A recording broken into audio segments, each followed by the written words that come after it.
이제 출마 공식 선언하실 때 이제 이번 대선에서 이제 어떤 시대 정신을 설명을 하실 것 같은데요. 네. 그거를 미리 좀 얘기를 해주시면 어떨까요? 예, 그렇습니다. 저는 이번 2017년 저의 도전을 세 가지 교체라고 표현하고 있습니다. 가장 첫 번째는 박근혜 최순실 게이트를 통해서 또 아니면 이명박 박근혜 정부 9년을 경험한 국민들께서 정권 교체를 원하십니다. 새누리 보수 진영의 대한민국 리더십으로부터 새로운 정당과 정치 세력에 의해서 국정 주도 세력이 교체되기를 원합니다. 정권 교체입니다. 정권 교체를 저는 가장 확실한 정권 교체를 하도록 하겠습니다. 또한 두 번째로는 저의 도전은 1971년 40대 기술원 이후에 46년 만에 전개되어지는 세대 교체가 될 것입니다. 대한민국의 세대 교체가 되어야 합니다. 그것은 그동안에 보여졌었던 낡은 리더십과 대한민국 주도 세력의 변화여야 합니다. 저는 그런 점에서 40대 기술원 이후에 46년 만에 대한민국 세대의 집권 주도 세력의 세대 교체가 필요하고 이런 세대 교체를 통해서 대한민국은 좀 더 젊고 활기찬 대한민국으로 가는 계기가 되어야 한다. 그런 세대 교체의 상징이 저의 도전이 될 것이라고 생각을 합니다. 그리고 저는 여기서 더 나아가서 확실한 시대 교체로 넘어가자. 이것은 아직 우리가 20세기를 못 벗어나 있습니다. 진보 진영이든 보수 진영이든 지난 20세기에 우리가 겪었던 식민지, 친일, 분단, 전쟁, 독재의 상처로부터 진보와 보수가 지금 못 뛰어넘고 있습니다. 그러나 대한민국 현실의 국민들은 21세기에 살고 있습니다.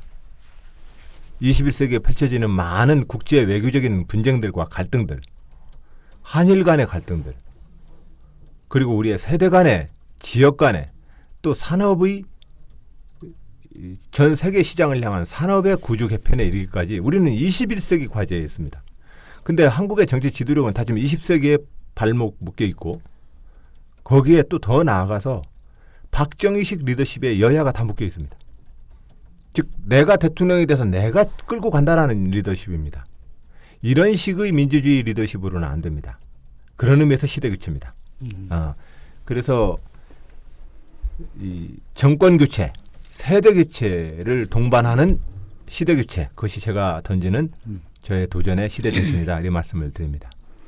근데 이게 세 가지 교체, 정권 교체는 야당이 잡으면 일단은 정권 교체라고 부를 수 있을 것이고, 이게 세대 교체는 아직 주자 중에 가장 젊은 쪽이시니까 세대 교체고. 근데 시대 교체의 적임자는 지금 야당 다 포함해서 지금 안희정 지사뿐이라고 생각하시나요? 앞으로 후보들 간에 논의를 해보겠습니다만 이 시대 교체의 핵심은 박정희식 리더십으로부터 민주주의 리더십으로 바꾸자는 겁니다. 저는 첫 번째로 시대 교체라고 하는 제 의미에서 첫 번째가 내각 중심형 국정 운영을 하겠다.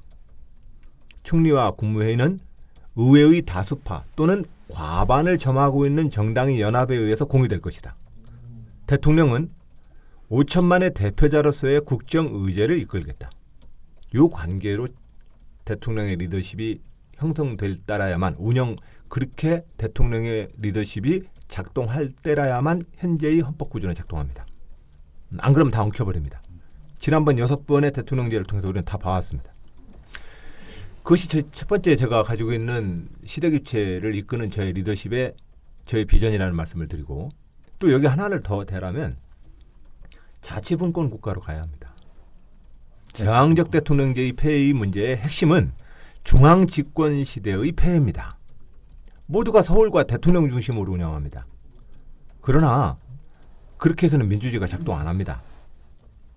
지방자치를 통해서 우리는 주권 재민을 좀 더 확산시켜야 합니다. 국민을 4년마다 투표 한 번 하는 대상으로 전락시키지 말고 국가와 행정의 주인으로 나설 수 있게 참여할 수 있게 길을 열어야 합니다. 그게 지방자치입니다. 그런 점에서 저는 중앙 집권 국가로부터 자치분권 시대로 확실히 이행을 하겠다.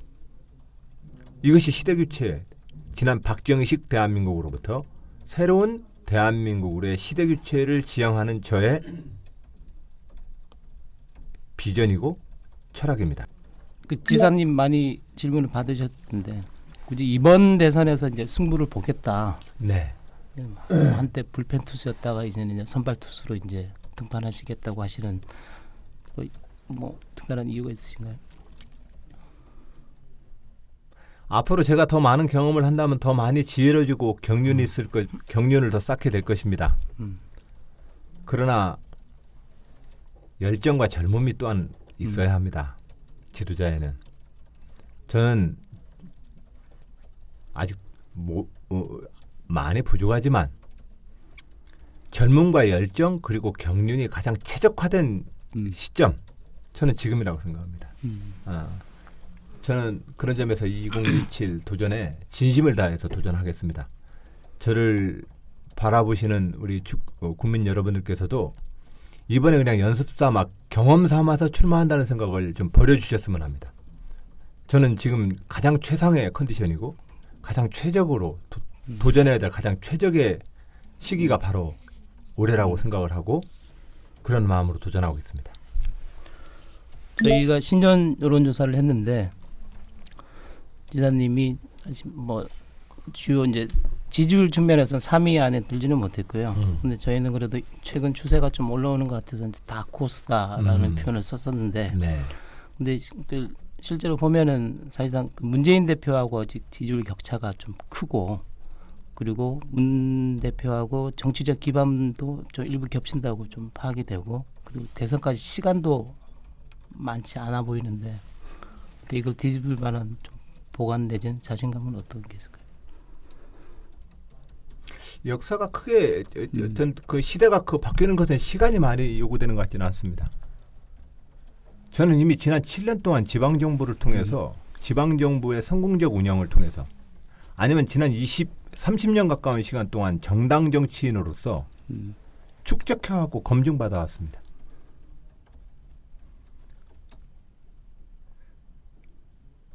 모든 꽃들이 그러하듯이 겨울 내내 지난 계절 내내 뭔가를 축적해야 꽃을 피는 거 아니겠습니까? 저는 축적해갖고 꽃을 필 겁니다. 예. 그런 측면에서 지금 경선 기간이 짧아졌다 길었다라고 하는 것은 아무런 준비가 안 돼 있는 신인이라 한다면 짧을 수 있겠지만 저는 지방정부의 운영과 정당인으로서 평생을 걸어온 저의 축적의 근거에서 얼마든지 저는 국민 여러분들께 새로운 기적을 만들 수 있는 후보가 될 수 있다. 그렇게 생각합니다. 근데 그 지사님이 이제 중앙 정치 무대에서는 당에서 최고위원도 하고 지도부의 일원으로도 활동을 하셨는데 네. 대체로 보면 중앙보다는 그 도정에서 이제 이름을 이제 좀 알리시고 네. 그러면 약간 저 큰 틀에서 이제 그 지사님의 어떤 정치 철학이라든지 뭐 비전이라든지 그런 걸 보여주고 사람들한테 좀 검증받는 시간은 좀 짧았다고 좀 볼 수도 있지 않을까요? 그런데 오히려 저만큼 더 검증받거나 실증된 후보가 있을까요? 그 성공적인 사례로서 좋은 성적을 낸 후보가 있을까요? 물론 다 후보들도 각각의 그런 좋은 시간을 가졌지만 첫 번째로 저는 민주당과 가장 이질적인 가장 보수적인 충청도에서 연임에 성공한 사람입니다. 대한민국에서 가장 보수적인 지역이고 또 극단적인 여소야대의 국면에서 도정 지지율 1위, 공약 이행률 1위, 전국을 통틀어서 이미 저는 저의 리더십에 대해서 이 성적으로 이미 검증 받아온 후보다. 이번 대선은 큰 틀에서 보면 인물 대 인물의 대결 구도라고 생각하세요? 당 대 당의 대결 구도라고 생각을 하세요? 국민들은 사실상은 하도 정당이 무언측하게 이합 집산을 하다 보니까 정당이라는 브랜드를 별로 안 믿습니다. 그게 지금 한국 민주주의의 가장 큰 중병입니다. 정당 정치인 저 안희정의 지금 가장 큰 도전 과제입니다. 정당 정치의 국민적 신뢰를 높여서 민주주의를 안정화시켜내는 것, 이게 저의 민주주의자 안희정의 가장 큰 도전 과제입니다. 제가 대통령 5년 내 임기에 대통령 되는 것보다도 더 큰 과제이고 저에게 더 큰 사명의 과제입니다. 그런 점에서 지금 국민들께서는 정당에 대한 신뢰도가 그만큼 얕기 때문에 판단하는데 그만큼 어려우신 겁니다. 그러니까 선거 때마다 국민들께서 매우 투표를 하시는데 많은 혼란을 겪고 계십니다. 앞서도 말씀드렸듯이 이번 선거는 그럼에도 불구하고 새누리 기존 보수 정권으로부터 민주당과 이쪽 진보 진영에게 정권 운영의 기회를 좀 바꿔야 되겠다라고 하는 국민들의 뜻만큼은 전 분명해 보입니다. 다만 그것이 무조건 야당이라고 해서 무조건 주는 게 아니라 어떠한 대한민국을 만들 거냐, 그 지도자가 어떠한 민주주의 지도자로서 훌륭한 자질을 가지고 있느냐, 비전을 가지고 있느냐, 이 문제에 대해서 국민들은 조금 더 관심 있게 대통령 후보 경선을 지켜주시지 않을까. 저는 그런 점에서 지금의 지지율이나 이런 것은 지금 국민들이 다음번 차기 정부를 통해서 차기 정부의 지도자를 뽑는데 지금 현재로서는 유효한 조사라는 생각을 별로 안 합니다. 네. 일전에 그 지사께서 문재인 대표한테 정당 중심 정치에 대한 사고가 좀 부족하다, 얼마 전에 이렇게 비판하셨는데요. 그거는 어떤 의미인지 어떤 맥락에서 나온 건지 조금만 좀 설명을 좀 해주시겠어요? 어떠한 정당을 강화하는 쪽으로 모든 후보들은 움직여야 합니다. 우리 누구는 누가 자기가 후보가 되든 대통령이 되든 그것은 개파의 승리가 되게 하면 안 됩니다. 저는 그런 점에서 문재인 후보를 포함해서 모든 후보들께 제안 말씀을 드리는 건 당의 이 정당 집권을 위해서 우리가 노력해야 합니다. 우리 각각의 후보 진영들이 각각의 대선 캠프를 만들어서 그 캠프 내에서 당을 대신하려고 해서는 안 됩니다. 저는 그런 점에서 정당을 강화하기 위해서 우리 후보들이 함께 노력을 하자. 예를 들면 대선 공약집 같으면 가능하면 당의 이름으로 나오도록 해야 합니다. 지금 민주당 내 패권주의가 있다고 생각을 하세요? 많은 분들이 당내 이른바 친문 패권주의 뭐 이런 표현들을 많이 쓰시니까 지사님도 거기에 좀 동의를 하시는지 궁금합니다. 어떤 시대든 간에 국가이든 지역 사회이든 주도 세력이 있습니다. 근데 그 주도 세력과 주도적인 흐름이 소수파의 의견을 너무 배타시켜버리면 그 소수파가 주류와 주도적인 사람들을 향해서 당신들 패권적이다 이렇게 얘기하는 겁니다. 그래서 현재의 당내의 소수파들이 주도와 주류 세력을 향해서 당신 패권이다 라고 비난하고 있다면 그것은 당을 주도하고 있는 세력 입장에서는 조금 반성적으로 봐줘야 합니다. 내가 뭘 잘못하고 있는데 라고 하는 맞대응도 중요하지만 문제는 주도 세력은 한 집안으로 치면 맞입니다. 맞이가 다 안고서 순간에 따독거려야 합니다.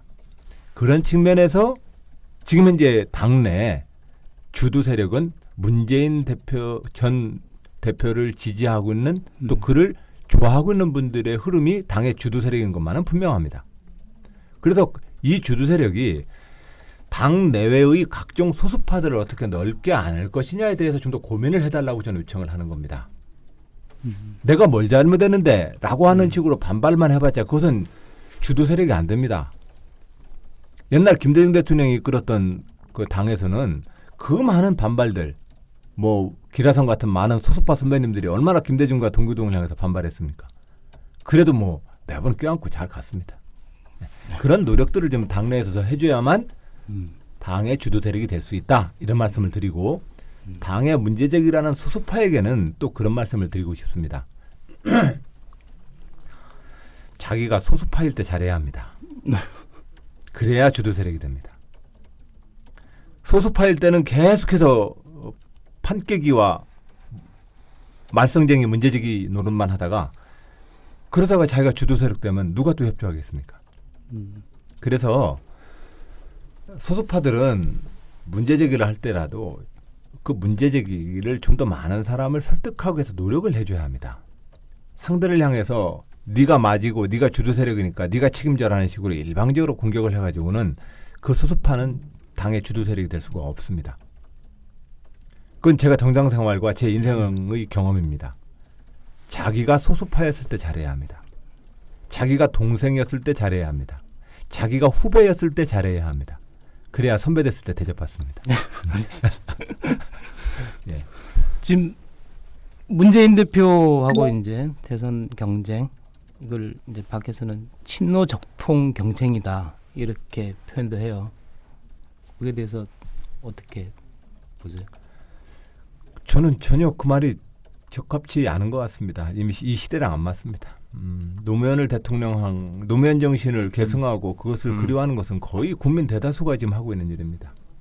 그것은 그 누구에 의해서 또 어떤 세력에 의해서 독점되거나 정치 세력적으로 독점될 수 있는 주제가 아닙니다.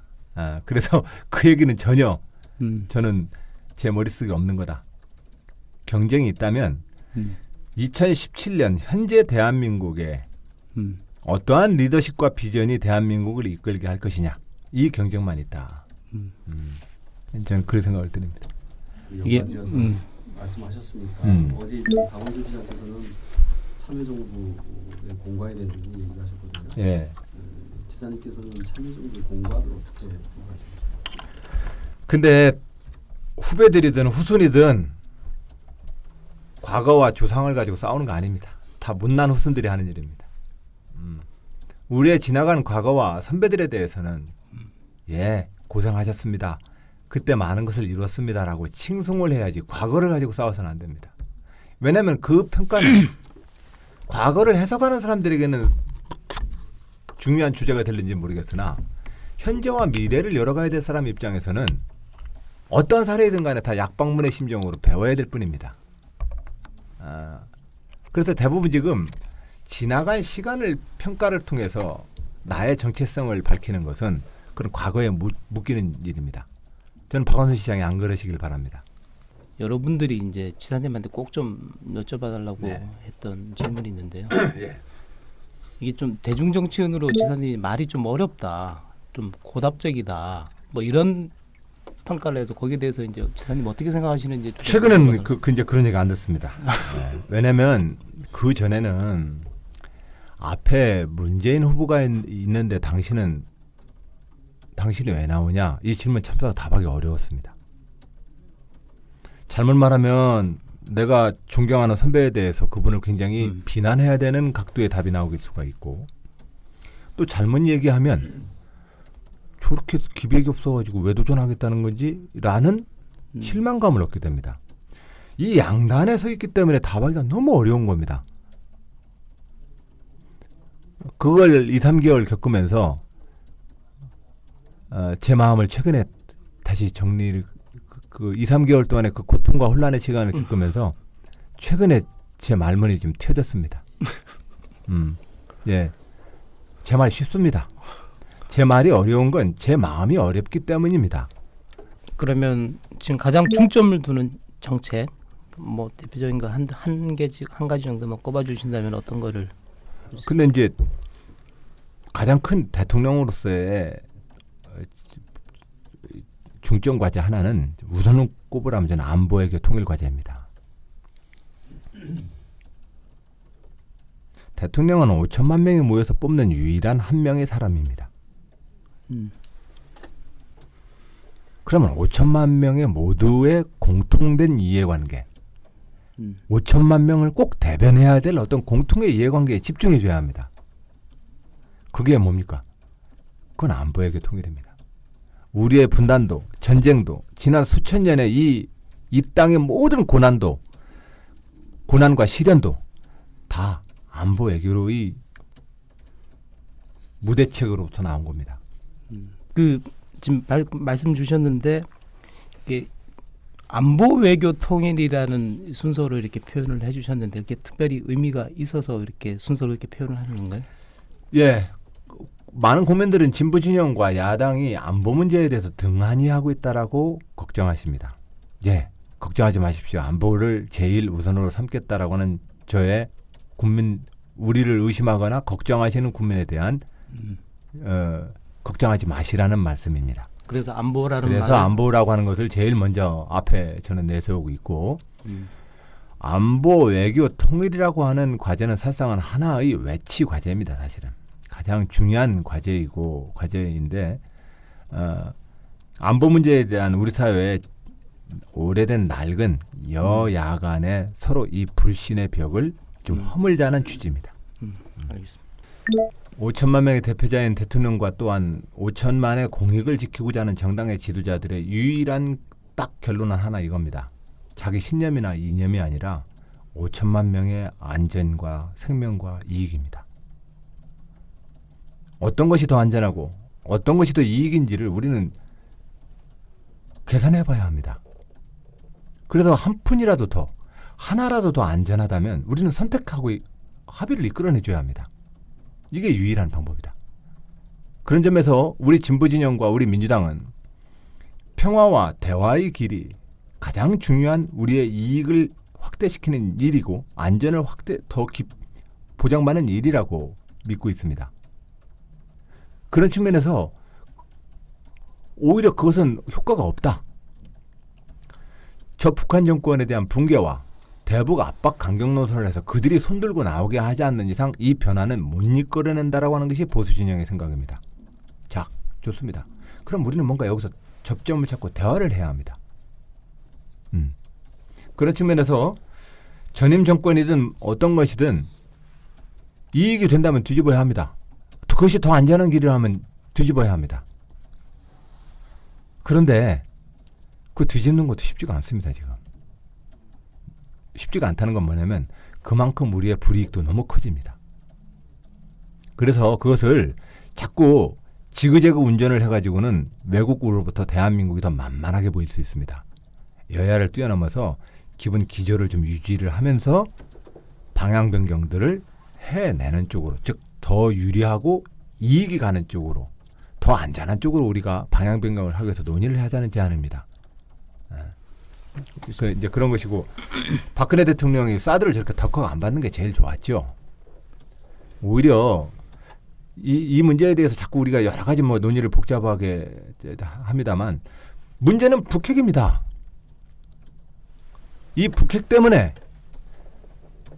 미국 대통령도 자기의 주둔군의 안전을 위해서 배치하겠다고 그러는 거고 우리 보수 진영에 있는 그 당을 보수 진영을 지지했던 국민들도 안전을 위해서 해달라는 겁니다.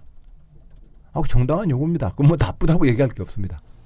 그런데 문제는 그 안전을 증대하게 하기 위해서 방패도 중요하지만 상대방이 나를 못 때리도록 하는 안보외교 전략을 그것을 위해서 노력하는 것은 항상 있어야 되는 일 아닙니까? 근데 거기에 대해서 아무도 노력을 안 합니다. 이게 좀 아이러니죠. 그래서 박근혜 정부 때 이 핵 문제에 대해서 우리는 사드를 저렇게 덜컥 받아버리는 그 덜컥수가 지금 문제를 상당히 꼬여놨는데 이 꼬여놓은 상태를 그렇다고 또 야당이 잡으면 당장 뒤집어야 된다거나 뒤집을 수 있는 것처럼 얘기하는 것들도 제부터는 무책임한 발상들입니다. 네. 문제는 남북 대화를 강화해야 되고 그 남북 대화의 기조 속에서 가장 핵심이 되는 미북 대화도 진행시켜내야 합니다. 대화와 압박은 늘 병행시켜야 합니다. 근데 대화를 하지 않고 압박만 하겠다고 하는 그걸 가지고는 안 됩니다. 네. 개헌 관련해서는 시기나 이런 데 대한 입장은 그때 전에 밝히셨나요? 저는 5년 전 아니 뭐 10여 년, 20년 전서부터 자치분권을 향한 개헌 과제를 늘 계속 제기해왔던 사람입니다. 그래서 이 제왕적 대통령제의 폐해는 실질적으로 현재의 헌법구조의 정신을 그대로 살려도 어느 정도 극복이 가능하지만 중앙집권 국가의 폐해는 극복이 안 됩니다. 그래서 자치분권 국가로 가기 위한 헌법 논의들은 저는 착수하고 진행되어야 한다고 생각합니다. 다만 선권 분립을 위해서든 아니면 지방 분권을 위해서든 이 헌법 조문을 몇 개 이렇게 그 정치 세력이 모여가지고 합의하는 것을 가지고는 안 된다는 거죠. 우리는 좀 더 많은 논의와 실험 과정이 좀 필요합니다. 예를 들면 의회의 입법권을 좀 더 강화해 주겠다. 그 입법권 내에 행정부가 가지고 있는 예산 계획권까지 포함하는 포괄적 입법권을 주겠다라고 얘기한다면 의회의 그 입법 수준이 높아져야 합니다. 예를 들면 미국의 입법안들은 예를 들면 무슨 케어법이다, 뭐 무슨 법이다, 그 최소 몇백 페이지씩 됩니다. 왜냐하면 그 법률이 제정하는 목적, 그 법률이 규제하고자 하는 원칙, 그리고 이것을 실천하기 위한 정책 수단, 이 정책 수단을 집행하기 위한 예산 계획까지 그 법에 넣기 때문에 그렇습니다. 그러면 지금 제왕적 의회의 입법권을 하나 높이는 문제도 실질적으로 의회가 어느 수준의 입법 역량을 높일 것이냐에 대해서 논의하지 않고서는 이게 실행이 안 됩니다. 지방자치를 할지라도 제가 볼 때는 지금 17개 시도의 이 광역자치단체를 가지고는 지방정부라고 얘기할 수가 없습니다. 저는 지난 이명박 정부 때에도 주장을 했었는데 경제광역권 정도의 5+2 정도의 광역지방정부 수준으로 이것을 통폐합시켜야 된다고 생각합니다. 충청남도와 대전시가 분리될 일 아니고 전라남도와 광주가 분리될 이유가 없습니다. 그 지방정부로서 하나의 권역을 책임져야 합니다. 근데 이 지방정부가 시장 군수를 또 그렇게 옛날 관선시대처럼 명령하라고 있는 존재가 아닙니다. 광역의 지방행정, 미국의 스테이트처럼 그들이 해야 될 고유의 업무가 있기 때문에 그 정부를 만드는 겁니다. 저는 여기에 지역개발 개정과 지역산업발전 개정을 전폭적으로 권한을 줘야 된다고 생각합니다. 그렇게 해서 예산 처리면 국회에 와서 자기 동네 예산 한 푼 더 따라가려고 지역정당이 막 머리를 싸재면서 쪽지 예산 나누는 그런 국회가 돼서는 안 됩니다.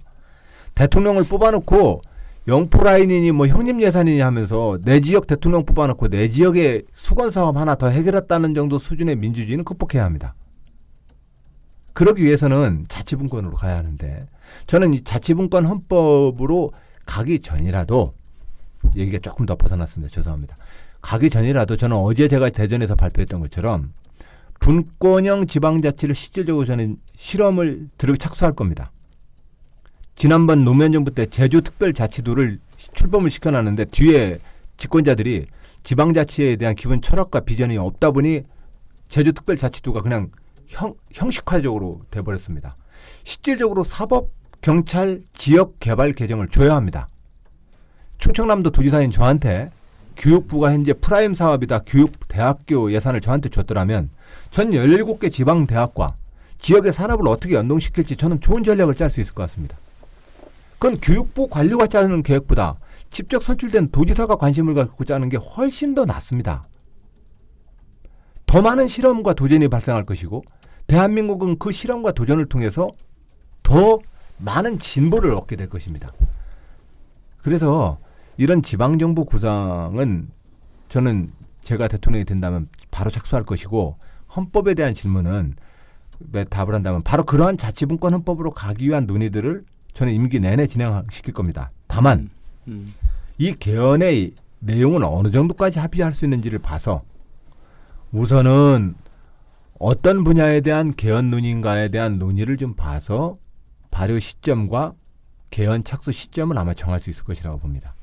경우에 따라 2018년 지방선거로 몇 분이 제기를 하시는데 그보다 조금 늦을 수도 있겠네요. 논의 수준에 따라서. 저는 이번 개헌은 48년 헌법부터 87년 헌법까지 다음번 대통령 하시겠다는 분들이 모여가지고 헌법 만들었습니다.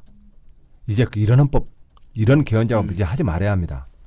국민의 헌법이어야 합니다. 주권 재민을 실천하기 위한 국민의 헌법 논의를 우리는 해야 합니다. 이 국민의 헌법, 국민의 논의를 가장 광범하게 제 임기 내에 저는 대통령이 된다면 추진할 계획입니다.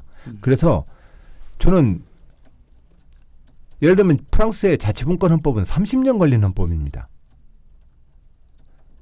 그러니까 국가의 천년대계를 100년대계라고 얘기를 하면서 그냥 계속해서 임시방편형 개헌을 자꾸 얘기를 하자고 하는 주장은 좀 아니었으면 좋겠습니다. 자기가 당장 자기 평생에 내가 정치를 하는데 필요해서 내부 리모델링하는 수준의 개헌을 가면 안 됩니다. 이 문제에 대해서 최근에 일부 헌법학자들은 현재의 경성헌법, 즉 한 번 고치는데 너무 어렵다. 일반 법률처럼 헌법도 좀 수시로 고칠 수 있는 연성헌법 체제로 가야 된다. 이렇게 주장을 하시던데, 뭐 그것도 뭐 좋은 논의이긴 한데 지금으로서는 뭐 모두 국민이 모여가지고 투표하기 전에는 헌법이 개정이 안 되는 거니까. 그렇기 때문에 뭐 지금 당장 헌법의 체제에 대한 그런 문제제기는 문제제기대로 봤더라도 지금 이 논의를 지금 당장 몇 년 해가지고 뚝딱 고칠 수 있는 것처럼 이야기하는 것은 일단은 개헌 논의를 착수해서 놓고 봅시다. 그걸 놓고 봐서 다만 이제까지 국회의장님 주도로 돼 있었던 이 헌법 개정 논의는 제가 볼 때는 지난 48년부터 60항쟁의 헌법에 이르는 그 엘리트 중심의 헌법 개정 논의에서 못 벗어나 있습니다. 예. 그 뭔가 딱 갖다 놓고 국민 여러분 찬성할래요, 반대할래요. 그 수준의 개헌 논의는 나는 반대다. 이번 우리가 만들어야 되는 헌법은 그 이상이어야 된다.